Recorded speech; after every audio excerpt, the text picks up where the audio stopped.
Hello, I'm Sheriff Wayne Ivory of the Brevard County Sheriff's Office. It's an alarming fact that most thefts occur simply because people don't secure their belongings. Think about the property you have in your garage right now. Expensive tools and sporting equipment, bikes, toys, and maybe even easy access to your home. Securing your belongings is simple.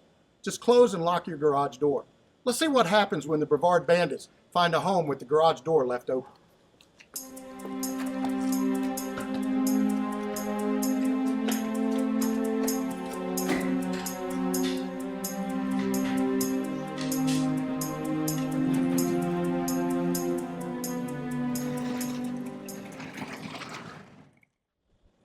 To keep this from happening to you, simply lock and close your garage door. By doing that, you're keeping yourself from becoming crime's next victim and also helping us protect Brevard County. Now let's see what happens when the Brevard bandits find a garage door that is closed and locked.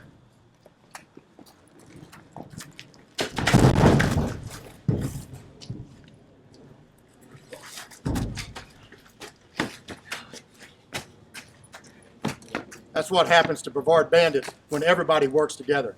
Close and lock your garage door and help us keep Brevard County a safe place to call home.